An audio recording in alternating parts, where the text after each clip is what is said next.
নমস্কাৰ আপোনালোক সকলোকে পুনৰবাৰ টিকে মাইণ্ডৰ অন্য এটা ৰাতিপুৱাৰ ধামাকাদাৰ খবৰলৈ স্বাগতম জনাইছোঁ।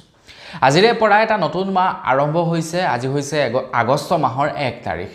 তো নতুন মাহৰ নতুন এটা ভিডিঅ'লৈ আপোনালোক সকলোকে আন্তৰিক শুভেচ্ছা জনাইছোঁ, আদৰণি জনাইছোঁ আপোনালোক সকলোকে। তো গোটেই মাহটো এনেকুৱা ধৰণৰ খবৰবিলাকে চাই থাকিব, তেতিয়ালৈকে মোৰ চেনেলটো ছাবস্ক্ৰাইব কৰি আজিৰ ভিডিঅ'টোত লাইক এটা কৰিবলৈ কিন্তু নাপাহৰিব। আগবাইছোঁ আজিৰ প্ৰথমটো খবৰ ফালে। আমাৰ অসমত এতিয়া নতুনকৈ এটা নিয়ম জাৰি কৰি দিছে। যিসকল লোকে অবৈধভাৱে এপিডিএছএলৰ কাৰেণ্ট ব্যৱহাৰ কৰি থাকিব বা যিসকলে নেকি কাৰেণ্ট ব্যৱহাৰ কৰি অবৈধভাৱে কাৰেণ্ট ব্যৱহাৰ কৰি কাৰেণ্টৰ সা সঁজুলি ব্যৱহাৰ কৰিব, তো তেওঁলোকৰ এতিয়া অবৈধ সা সঁজুলিবিলাক জব্দ কৰা হ'ব বুলি এপিডিএছএলৰ ফালৰ পৰা জনাইছে। মানে আপুনি ধৰি লওক চুৰি কৰি আপোনালোকৰ ঘৰৰ কাৰেণ্টৰ আচবাববিলাক চাৰ্জ কৰি আছে, লাইক ধৰি লওক আপোনালোকে পানীৰ মটৰ ব্যৱহাৰ কৰি আছে, বা ধৰি লওক আপোনালোকে সেয়া এচিটো ব্যৱহাৰ কৰি আছে, বা আপোনালোকৰ টমটমখন চাৰ্জ কৰি আছে। তো আপুনি যিদিনাখনি ফাণ্ডত পৰি যাব, আপুনি যিদিনাখনি ফচিব ন, আপোনালোকৰ গোটেই ঘৰৰ ইলেক্ট্ৰনিক মানে যিবিলাক আচবাব আছে গোটেইবিলাক জব্দ কৰিব এতিয়া এপিডিএছএলে। গতিকে ভুলতেও আপোনালোকে কাৰেণ্ট চুৰ কৰি এই বস্তুবিলাক ব্যৱহাৰ নকৰিব। আজিকালি আগৰ নিচিনাকৈ ডাইৰেক্টলি খুটাৰ পৰা কাৰেণ্ট চুৰ নকৰে, মানুহবিলাকে বাইপাছ কৰি লয়। ঠিক আছে, মিটাৰলৈ যে কাৰেণ্টডাল আহে খুটাৰ পৰা, তো মিটাৰলৈ নহাৰ আগতেই তাৰ মাজতে কাটি কিনে মানে ৱাৰ এক্সট্ৰাকৈ নি ঘৰত বাকীবিলাক বস্তু ব্যৱহাৰ কৰি থাকে। সেইটোক কয় বাইপাছ পদ্ধতি। গতিকে সেই বাইপাছ পদ্ধতি যোনে ব্যৱহাৰ কৰি ঘৰত ইলেক্ট্ৰনিক সামগ্ৰী ব্যৱহাৰ কৰিব, তো তেওঁলোকৰ সামগ্ৰী এতিয়া জব্দ হ'ব। গতিকে চুৰ কৰি কাৰেণ্ট ব্যৱহাৰ কৰি বস্তুবিলাক নেহেৰুৱাব। আগবাইছোঁ ইয়াৰ পাছৰটো খবৰ ফালে। অসম চৰকাৰক এইখিনিতেই ধন্যবাদ জ্ঞাপন কৰিছোঁ। সেইদিনাখনৰ ভিডিঅ'টোত মই অসম চৰকাৰক ৰিকুৱেষ্ট কৰিছিলোঁ যে আমাৰ অসমত যি বানপানী হৈ আছে, তো বানপানীৰ কাৰণে আমাৰ অসমৰ চৰাইদেউ, শিৱসাগৰ আৰু যোৰহাটৰ মানুহখিনিক কেইমাহমানৰ কাৰণে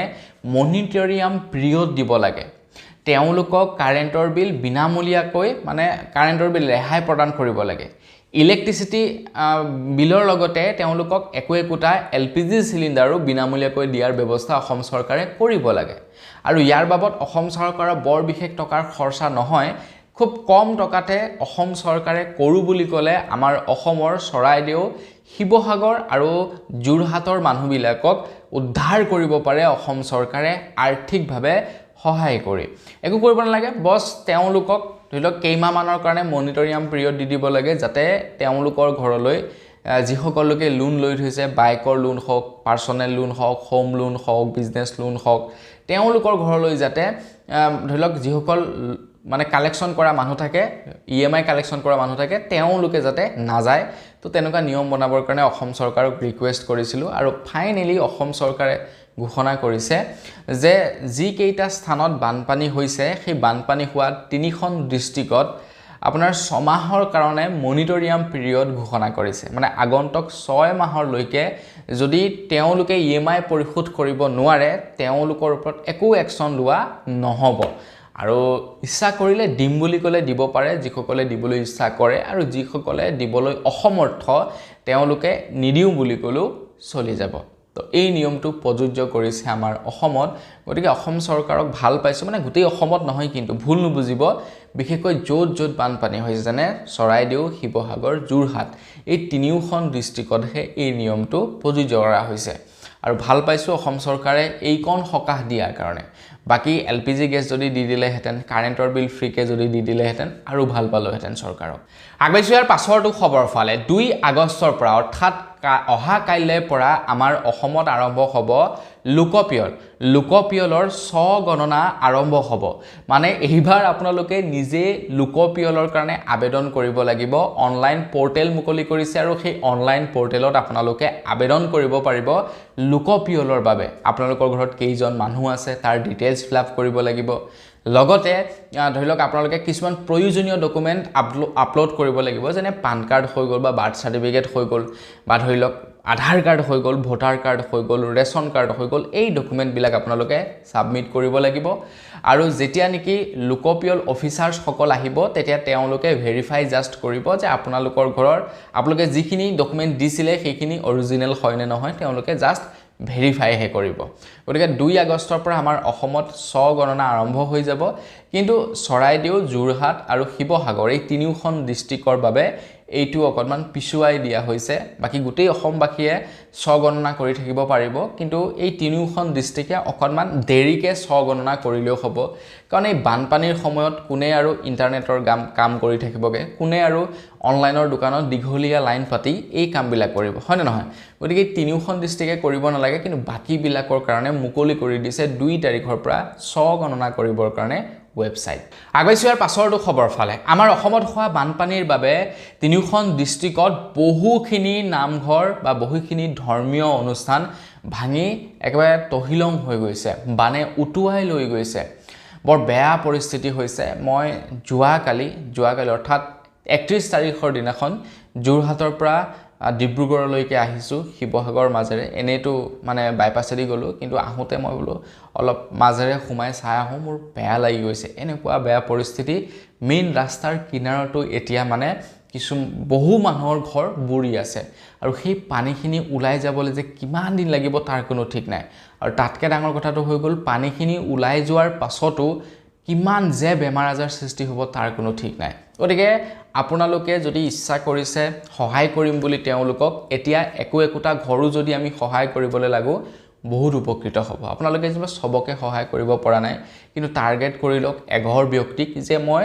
যি কোনো এঘৰ ব্যক্তিক পুৰা সম্পূৰ্ণৰূপে মানে উদ্ধাৰ কৰিম ধৰি লওক তেওঁলোকক ঘৰ দুৱাৰ সাফা কৰি দিয়াৰ পৰা আৰম্ভ কৰি ঘৰ দুৱাৰ মেৰামতি কৰি দিয়া ঘৰৰ বস্তু বাহনি আনি দিয়া এই বস্তু বিলাকত মই সহায় কৰিম বুলি টাৰ্গেট কৰি লওক বিশেষকৈ দুখীয়া মানুহ বিলাকক তো মোৰ মতে ধৰি লওক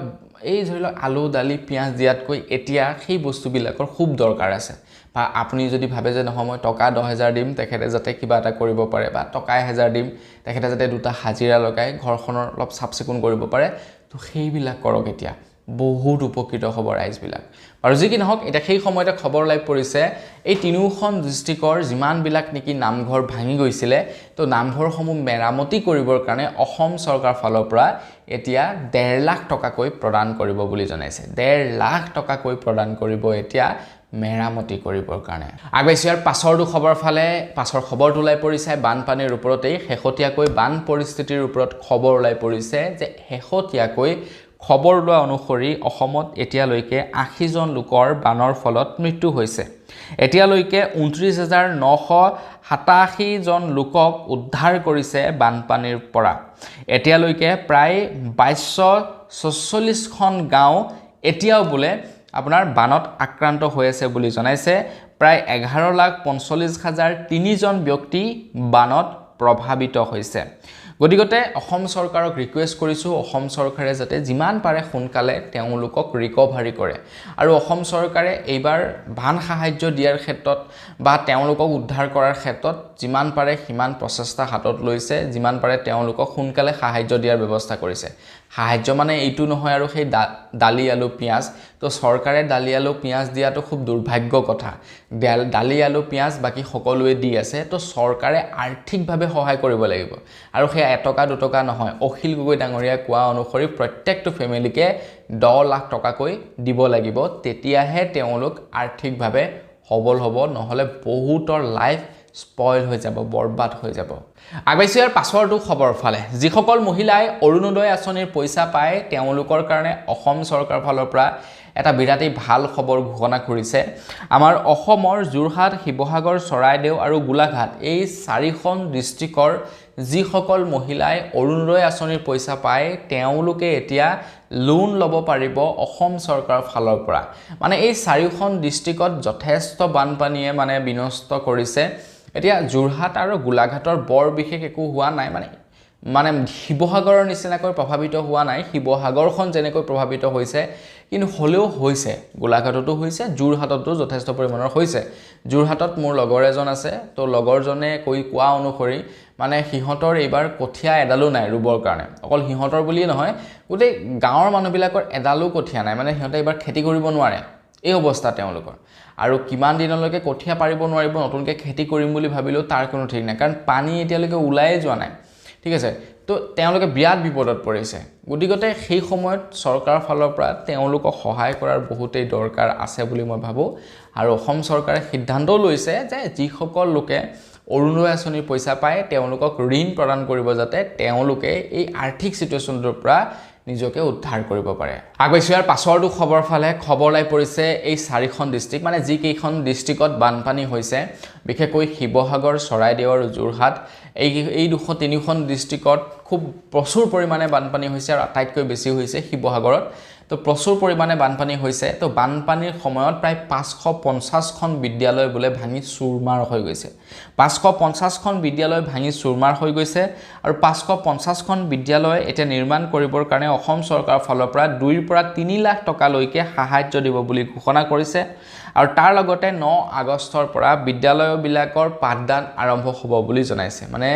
যিবিলাক বিদ্যালয় নেকি ভাঙি চিঙি চুৰমাৰ হৈ গৈছে তো সেই বিদ্যালয়বিলাকত যদি পানী নাইকিয়া হৈছে এতিয়া তো কি হ'ব বিদ্যালয়ৰ পাঠদান আৰম্ভ কৰিব বুলি অসম চৰকাৰে ঘোষণা কৰিছে আৰু নকৰিলেও উপায় নাই ল'ৰা ছোৱালীবিলাকৰ ভৱিষ্যতৰ কথা আছে য'ত একেবাৰে নোৱাৰে তাততো বেলেগ কথা কিন্তু য'ত পাৰে এটলিষ্ট তাত এতিয়া পাঠদান আৰম্ভ কৰিব আগবাইছো ইয়াৰ পাছৰটো খবৰ ফালে তো গাড়ী মটৰবিলাক বাৰু আপোনালোকে দেখিছেনে বানপানীত কেনেকৈ ডুবি আছে মানুহে ভাবিছে যে যেনে তেনে মই নিজকে উদ্ধাৰ কৰোঁ গাড়ী মটৰ পাছত লৈ থাকিম মানুহে সেইটো ভাবিছে এতিয়া কিছু লোকে দেখিছোঁ যোৱাকালি যাওঁতে মই মানে গাড়ীবিলাক উলিয়াই আনি ৰ'দত মানে ঠিক কৰি আছে সিটবিলাক কোনোবাই খুলি ৰ'দত দি থৈছে কোনোবাই ভেকুৱাম মাৰি আছে কোনোবাই ধুই আছে মুঠতে নিজৰ গাড়ীবিলাকো এতিয়া নিজে যেতিয়া অকণমান উদ্ধাৰ হৈছে গাড়ীবিলাক উলিয়াই আনি চাফচিকুণ কৰাত লাগিছে সেই সময়তে খবৰ ওলাই পৰিছে যে 5 আগষ্ট তাৰিখৰ দিনাখন অসম চৰকাৰে যিমানখিনি ইঞ্চুৰেঞ্চ কোম্পানী আছে ইঞ্চুৰেঞ্চ কোম্পানীখিনিৰ সৈতে বৈঠকত মিলিত হ'ব বুলি জনাইছে যাতে অসমৰ গাড়ী থকা মানুহবিলাকে ইঞ্চুৰেঞ্চ কভাৰ পায় বানপানীৰ ফলত এটা এটা প্ৰাকৃতিক দুৰ্যোগত গাড়ী মটৰ বৰপাত হৈ গৈছে ধপাত হৈ গৈছে গতিকে তেওঁলোকৰ সৈতে ইঞ্চুৰেঞ্চ কোম্পানীৰ সৈতে অসম চৰকাৰে এতিয়া বৈঠকত বহিব যাতে তেওঁলোকে যিসকল লোকে নিজৰ গাড়ীখন হেৰুৱাইছে বা গাড়ী ধৰি লওক আপোনাৰ মেৰামতি কৰিব লগা আছে তেওঁলোকে যাতে ইঞ্চুৰেঞ্চ কোম্পানীৰ পৰা সাহায্য পায় তো তাৰ কাৰণে অসম চৰকাৰে 5 আগষ্টৰ দিনাখন ইঞ্চুৰেঞ্চ কোম্পানীবিলাকৰ সৈতে বৈঠকত বহিব আগবাইছো ইয়াৰ পাছৰটো খবৰ ফালে মই কৈছিলোঁ নহয় আপোনালোকক অসম চৰকাৰে এবাৰ যিমান পাৰে স্পীডত কামবিলাক কৰিবলৈ চাইছে কাৰণ চৰকাৰে হয়তো এতিয়ালৈকে এনেকুৱা বানপানী দেখাই নাই এই 3খন ডিস্ট্ৰিক্টত বানপানী আগতে কেতিয়াও হোৱা নাই কিন্তু প্ৰথমবাৰে হৈছে আৰু প্ৰথমবাৰে অৱস্থা বেয়া কৰি দিছে এতিয়া এই 3খন ডিস্ট্ৰিক্টৰ যিসকল লোকৰ ক্ষয়ক্ষতি হৈছে তেওঁলোকৰ ওপৰত 7 আগষ্ট তাৰিখৰ পৰা সাৰ্ভে কৰিব অসম চৰকাৰৰ ফালৰ পৰা আৰু সেই অনুযায়ী আগষ্ট মাহৰ ভিতৰতে তেওঁলোকক যি পাৰে সাহায্য দিবলৈ চেষ্টা কৰিব অসম চৰকাৰৰ ফালৰ পৰা কিন্তু অখিল গগৈ চিঞৰি আছে যে 10 লাখ টকাকে দিবই লাগিব যদি 10 লাখ টকাকে নিদিয়ে তেনেহলে তেখেতে হিমন্ত বিশ্ব শৰ্মা দেৱৰ আপোনাৰ টেবুলত উঠিলৈ তাণ্ডৱ চলাম বুলি কৈছে অখিল গগৈ কৈছে মোৰ পুৰণা ৰূপটো দেখি যাব হিমন্ত বিশ্ব শৰ্মাই গতিকে প্ৰত্যেকটো ফেমিলিকে 10 লাখ টকা দিব লাগিব কিন্তু যিসকল মানে বিজেপি সাপোৰ্টাৰ্ছ বা যিসকল চৰকাৰৰ সাপোৰ্টাৰ্ছ তেওঁলোকে আকৌ অখিল গগৈক এতিয়া মানে ট্ৰোল কৰিছে আৰু অখিল গগৈক ট্ৰোল কৰিবলগীয়া কথাটো কি থাকিলে কওকচোন মানুহজন পলিটিক্যালি যি নহওক সেইটো বাদ দিছোঁ কিন্তু এই বিপদৰ সময়ত ভাই লাগি আছে বৈদ্য লাগিছে মানুহজনে গতিকে সেই হিচাপত আমি তেখেতক ৰেসপেক্ট কৰিব লাগে আগবাইছো ইয়াৰ পাছৰটো খবৰ ফালে এতিয়া বানপানীৰ সময়ত প্ৰধানমন্ত্ৰী নৰেন্দ্ৰ মোদী ডাঙৰীয়া গৃহমন্ত্ৰী অমিত শাহ ডাঙৰীয়া এটা ৱৰ্ড কোৱা নাই অসমৰ বানপানীক লৈ এতিয়া অসমৰ ৰাইজ খুবেই ক্ষুভিত হৈ পৰিছে বিশেষকৈ বিৰোধী খুবেই ক্ষুভিত হৈ পৰিছে বিৰোধীয়ে কৈছে যে যিজন অমিত শাহ যিজন প্ৰধানমন্ত্ৰী নৰেন্দ্ৰ মোদী ডাঙৰীয়াই অসমক বহুত ভাল পাওঁ বুলি কয় সেই কেইজন এতিয়া মানুহে অসমলৈ আহিবলৈ কিয় সময় পোৱা নাই তো সেই সময়তে অসমৰ মুখ্যমন্ত্ৰী হিমন্ত বিশ্ব শৰ্মা দেৱে মানে স্পষ্টীকৰণ দিছে আৰু যে প্ৰধানমন্ত্ৰী নৰেন্দ্ৰ মোদী ডাঙৰীয়া দেৱে মোৰ সৈতে নন ষ্টপ কথা পাতি আছে তো তেখেত যদি অসমলৈ আহে এনেকুৱা সময়ত গতিকে অসমৰ ৰাইজৰ বোলে বিপদহে হ'ব কাৰণ প্ৰধানমন্ত্ৰী ডাঙৰীয়া আহি যোৱাৰ লগে লগে জিলা প্ৰশাসনক প্ৰধানমন্ত্ৰী ডাঙৰীয়াৰ পাছত লগাই দিব লাগিব তেখেতৰ সিকিউৰিটিৰ কাৰণে গতিকে যিসকল লোক নেকি বানপানীত আবদ্ধ হৈ আছে তেওঁলোকক উদ্ধাৰ কৰাৰ ক্ষেত্ৰত কিছু সময় পলম হৈ পৰিব আৰু সেইভাবে বোলে আমাৰ অসমলৈ নাই অহা আৰু অসমলৈ নাই অহা কাৰণে বোলে আমি ভালহে পাব লাগে বুলি মানে অসমৰ মুখ্যমন্ত্ৰী হিমন্ত বিশ্ব শৰ্মা দেৱে জনাইছে বাৰু ঠিক আছে তেখেতে নাহে যেনিবা এইবিলাক আমাৰে অসুবিধা হ'ব কিন্তু এটলিষ্ট আমাক সহানুভূতি দেখুৱাবৰ কাৰণে তো ফেচবুকত বা ইনষ্টাত তেখেতে লাইভ এটা আহি কিবা এটা ক'ব পাৰে তেখেতে সৰু কথাতে দেখোন লাইভ আহে সৰু সৰু কথাতে ভিডিঅ' আপলোডছ কৰে গতিকে ইমান এটা ডাঙৰ সিচুৱেশ্যন হৈ গৈছে এই সিচুৱেশ্যনত বাৰু এটাও ৱৰ্ড ক'ব নাপায় নে আগবাইছো ইয়াৰ পাছৰটো খবৰ ফালে ইয়াৰ পাছৰ খবৰটো ওলাই পৰিছে বৰপেটাৰ পৰা তো বৰপেটাত ই-ৰিক্সা চালকসকলৰ ওপৰত এতিয়া কঠোৰ হৈছে জিলা প্ৰশাসনে ঘোষণা কৰি দিছে যে এতিয়াৰে পৰা ৰাষ্ট্ৰীয় ঘাইপথ আৰু অসম চৰকাৰৰ ঘাইপথবিলাকত উঠিব নোৱাৰিব ই-ৰিক্সা যদি উঠে জব্দ কৰিব ইতিমধ্যে প্ৰায় 12খনকৈ ই-ৰিক্সা জব্দ কৰিছে বুলি খবৰ ওলাই পৰিছে তেওঁলোকক বাৰে বাৰে নিৰ্দেশনা দি আছিল জিলা প্ৰশাসনৰ ফালৰ পৰা যে আপোনালোকে পাৰিলে মানে ৰাষ্ট্ৰীয় ঘাইপথত বা অসম চৰকাৰ ৰাজ্যিক ঘাইপথবিলাকত নুঠিব আপোনালোকৰ স্কুল মানে টমটমবিলাক নুঠাব আপোনালোকে সেইটো ৰাস্তাত চলাওক যিটো ৰাস্তা নেকি ধৰি লওক আপোনাৰ ৰাষ্ট্ৰীয় ঘাইপথৰ লগত কানেক্ট হয় মানে পকেট ৰাস্তা যিবিলাক আৰু কোনোবা এখন গাঁৱলৈ যায় কোনোবা এখন চহৰলৈ যায় ক'ৰবাত কলেজলৈ যায় তো সেইবিলাক ৰাস্তাত আপোনালোকে চলাওক কোনো বাধ্যবাধকতা নাই কিন্তু ৰাষ্ট্ৰীয় ঘাইপথ আৰু ৰাজ্যিক ঘাইপথবিলাকত আপোনালোকে নচলাব কিন্তু ই-ৰিক্সা চালকসকলে নামানে সেইকাৰণে এতিয়া 12খনকৈ ই-ৰিক্সা জব্দ কৰিছে বৰপেটাত আৰু যিসকল লোকে উঠিব মেইন ৰাস্তাত তেওঁলোকৰে বাইক মানে ই-ৰিক্সাবিলাক জব্দ কৰিব আগবাইছো ইয়াৰ পাছৰটো খবৰ ফালে আজি অৰুণোদয় আঁচনিৰ পইচা সোমাব মহিলাসকলৰ বেংকৰ একাউণ্টত কিন্তু এইবাৰ মহিলাসকলে কেৱল 1100 টকাকেহে পাব 1250 টকা নহয় 1100 টকাকেহে পাব কিয়নো আমাৰ অসমৰ চৰাইদেউ শিৱসাগৰ যোৰহাট আৰু গোলাঘাট এই চাৰিওখন ডিষ্ট্ৰিক্টৰ যিসকল লোকে অৰুণোদয় আঁচনিৰ পইচা পায় তেওঁলোকক 2500 টকাকৈ বিতৰণ কৰিব মানে তেওঁলোকক সাহায্য দিবৰ কাৰণে বাকি মহিলাসকলৰ পৰা সেই বাকি টকাটো মানে যেহেতু আপোনাৰ 1250 টকাকে দিয়ে 1100 টকাকে দিব মানে 150 টকাটো কৰ্তন কৰি ৰাখিব বুলি জনাইছে আগবাইছো ইয়াৰ পাছৰটো খবৰৰ ফালে কিনে খবৰ লাই পৰিছে গৌতম আদানীয়ে আমাৰ অসমলৈ এতিয়া বান সাহায্যৰ বাবে 11 কোটি টকা আগবঢ়াইছে বুলি জনাইছে নাই মানে মুখ্যমন্ত্ৰী অৰ্থাৎ সিএম ৰিলিফ ফাণ্ডলৈ 11 কোটি টকা আগবঢ়াইছে আদানীৰ তৰফৰ পৰা যাতে অসমৰ বানপীড়িতসকলক উদ্ধাৰ কৰিব পাৰে অসম চৰকাৰৰ হাতত এতিয়া কিমান টকা উঠিলে তাৰ কোনো ঠিক নাই কোটি কোটি টকা উঠিছে যোনে যেনেকে পাৰে তেনেকে সহায় কৰিছে এমএলএছ সকলে দিছে বা ডাঙৰ ডাঙৰ সেলিব্ৰিটি সকলে দিছে যোনে যেনেকে পাৰিছে তেনেকৈ দিছে সিএম ৰিলিফ ফাণ্ডত গতিকে চৰকাৰে যদি সেই টকাখিনি ইউটিলাইজ কৰিম বুলি ভাবে মই ভাবো আলু দালি চেনি দিয়াতকৈ 10 লাখ কৈ দিবলৈ যিনেকি মানে চিয়ৰ বাখৰ কৰি আছে অখিল গগৈ ডাঙৰীয়া দেবে তো তেওঁলোকক 10 লাখ যদি দি দিয়া যায় যথেষ্ট উদ্ধাৰ হ'ব তেওঁলোক গতিকে হিমন্ত বিশ্ব শৰ্মা দেৱে এই বিষয়ত অকনমান ভাবক আৰু আপোনালোকেও সবতে য'ত যেনেকে পাৰে হিমন্ত বিশ্ব শৰ্মা দেৱক ৰিকুৱেষ্ট কৰক ফেসবুকতে লিখক ইনষ্টাতে লিখক টুইটাৰতে লিখক যে হিমন্ত বিশ্ব শৰ্মা দেৱে 10 লাখ কৈ দিব লাগে ক্ষতিগ্ৰস্ত লোকসকলক ইয়াৰ পাছৰটো খবৰ ফালে খবৰ লাই পৰিছে শিৱসাগৰ ডিষ্ট্ৰিক্টৰ পৰা যোৰহাটৰ পৰা বা গোলাঘাট বা চৰাইদেউৰ পৰা তো এই চাৰিখন ডিষ্ট্ৰিক্টত যিসকল লোকে নিজৰ ঘৰত পিএম সূৰ্য ঘৰ আঁচনিৰ সোলাৰ পেনেল লগাইছিলে তো তেওঁলোকে পাব লগা যি নেকি সাবসিডি সেই সাবসিডি 4 আগষ্টৰ পূৰ্বে প্ৰদান কৰিব বুলি জনাইছে অসম চৰকাৰৰ ফালৰ পৰা মানে যিসকলে ঘৰৰ ছাদত আৰু সেই সোলাৰ পেনেল লগাইছিলে তো সোলাৰ পেনেলটো লগাওতে কি হয় তেওঁলোকে সাবসিডি পায় চৰকাৰৰ ফালৰ পৰা আৰু সেই সাবসিডি পইচাটো নিজে খৰচা কৰো বুলি কলে কৰিব পাৰে এনে সাবসিডি বুলি কলে কি আৰু 10 লাখ টকা এটা ঋণ দিছে তাৰে বলে 5 লাখ টকা সাবসিডি অৰ্থাৎ 5 লাখ টকা ৰেহাই হৈ গল বাকি 5 লাখ টকা দিব লাগে কিন্তু এতিয়া কি কৰিছে চৰকাৰে ডাইৰেক্টলি কাস্টমাৰৰ একাউণ্টত মানে সোলাৰ পেনেলৰ যি সাবসিডি দিয়ে যে লাখ টকাৰ আপুনি ল'ব সেই অনুপাতে সাবসিডি দিয়ে তো সেই সাবসিডি বিলাক এতিয়া বেংকৰ একাউণ্টত ভৰাই দিব এই চাৰিওখন ডিষ্ট্ৰিক্টৰ আগবাইছো ইয়াৰ পাছৰটো খবৰ ফালে তো যোৰহাট শিৱসাগৰ দিখৌ আৰু গোলাঘাট বাকি ৰাজ্যৰ কাৰণে দিখৌ নহয় ক্ষমা কৰিব নাজিৰাবাসীৰ কাৰণে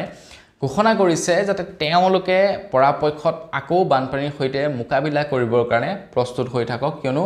আকৌ দিখৌ নৈৰ পানী বাঢ়িছে বুলি খবৰ ওলাই পৰিছে ঠিক আছে তো দিখৌ নৈৰ পানী বহাৰ লগে লগে আকৌ এবাৰ বানপানী হ'ব চিপচিপিয়া বৰষুণ দি আছে সব জায়গাতে হোৱা নাই কিছু কিছু জায়গা চিপচিপিয়া বৰষুণ দি আছে আৰু নন ষ্টপ হৈ আছে যাৰ কাৰণে কি আকৌ জলপৃষ্ঠ বাঢ়ি গৈছে মানে পানী আকৌ উফন্দি গৈছে গতিকে সাৱধান বি কেয়াৰফুল আপোনালোক সকলোকে সতৰ্কিত কৰি দিয়া হৈছে আগবাইছো ইয়াৰ পাছৰটো খবৰ ফালে খবৰ লাই পৰিছে বীৰ লাচিত সেনাৰ বিকাশ অসমৰ ওপৰত বিকাশ অসমে এতিয়া বীৰ লাচিত সেনাত আছেনে নাই বৰ বিশেষ ভালকৈ নাজানো কিন্তু খবৰ লাই পৰিছে বীৰ লাচিত সেনাই ফেসবুকৰ জৰিয়তে যোৱাকালি জনাইছে যে যিসকল লোকে বানপানীত নিজৰ মাক দেউতাকক হেৰুৱাইছে যিসকল লোক নেকি আনাথ হৈছে তেওঁলোকক এতিয়া বিকাশ অসমে মানে তুলি ল'ব তেওঁলোকৰ সম্পূৰ্ণ দায়িত্ব ল'ব বুলি ঘোষণা কৰিছে গতিকে যিসকল লোকে বানপানীত আক্ৰান্ত হৈছে আপোনালোকে যদি খবৰ খাতি দিবলৈ পাৰে বিকাশ অসমক দি দিব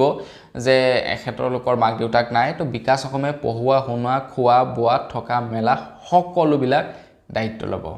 আগবাইছোঁ একেবাৰে শেষৰটো খবৰ ফালে একেবাৰে শেষৰ খবৰটো ওলাই পৰিছে আজমল ফাউণ্ডেশ্যনৰ ওপৰত আজমলে বহুত সহায় কৰিছে শিৱসাগৰ নাজিৰা বা চৰাইদেউ আৰু ধৰি লওক যোৰহাটবাসী ৰাইজক বহুত সহায় কৰিছে এতিয়া আজমলে প্ৰায় 2 কোটি টকা আগবঢ়াইছে বানপীড়িতসকলৰ বাবে আৰু লগতে 25 লাখ টকা মন্দিৰ নিৰ্মাণ কৰিবৰ কাৰণে আগবঢ়াব তেখেতে বা নামঘৰ নিৰ্মাণ কৰিবৰ কাৰণে আগবঢ়াব এতিয়া বহুলোকে সেইটোৱে ভাল পোৱা নাই বহুতে অপ'জ কৰিছে ইয়াৰ বহুলোকে কৈছে যে মিয়া মানুহে দিয়া আপোনালোকে দান দক্ষিণা নলবা আৰে ভাই বিপদৰ সময়ত মিয়া কি একদম তাতকেও নিকৃষ্ট মানে একেবাৰে বেয়া কোনোবাইও যদি দিয়ে শত্ৰুৱেও যদি কিবা এটা আগবঢ়ায় সেইটো লোৱাত আছে মানুহ ইমানেই বেয়া পৰিস্থিতি হৈছে বাকি আমি সেই ঘৰৰ ভিতৰত ফেনৰ তলত বহি কমেন্ট কৰিলে কি লাভ দালব হয় নহয় কওকচোন আপোনালোকে বাৰু যি নহওক আজমল ফাউণ্ডেশ্যনৰ তৰফৰ পৰা যিমান পাৰে সহায় কৰি আছে তো সেই সময়তে আজমল ফাউণ্ডেশ্যনে বিৰাট ইউনিক কাম কৰিছে আজমল ফাউণ্ডেশ্যনে কি কৰিছে যিসকল মানুহক নেকি সাহায্য দিছে বিশেষকৈ পানীৰ বটলত মানে লিখি দিছে যে এইটো বিক্ৰীৰ বাবে নহয় জাস্ট আসামত ৰিলিফ ফাণ্ডৰ মানে ৰিলিফত মানুহক সহায় কৰিবৰ কাৰণে এই পানীৰ বটলটো বনোৱা হৈছে আমি বহুত খবৰ এনেকুৱা শুনা পাইছিলো মানুহবিলাকে পানীৰ বটল কেছে কেছে লৈছে গৈ পিনি বিক্ৰী কৰি দিছে দোকানত তো সেইটো যাতে কৰিব নোৱাৰে তাৰ কাৰণে লিখি দিছে মানে পানীৰ বটলটোতে যে এইটো বিক্ৰী কৰিবৰ বাবে নহয় কেৱল বানপীড়িতসকলক সাহায্য দিবৰ বাবেহে লিখি দিছে একেবাৰে আৰু যি কি নহওক আজি ভিডিও জনাবলগীয়া খবৰ ইমান কেইটা আছিল খবৰকেইটা জানি কেনে পালে কমেন্ট সেকশনত জনাব যদি ভাল লাগিলে লাইক এটা কৰি দিব চেনেলটো সাবস্ক্ৰাইব কৰা নাই সাবস্ক্ৰাইব কৰি ল'ব পুনৰ এটা লগ পোৱাৰ খাৰে বিদায় মাগিছো ধন্যবাদ জয় অসম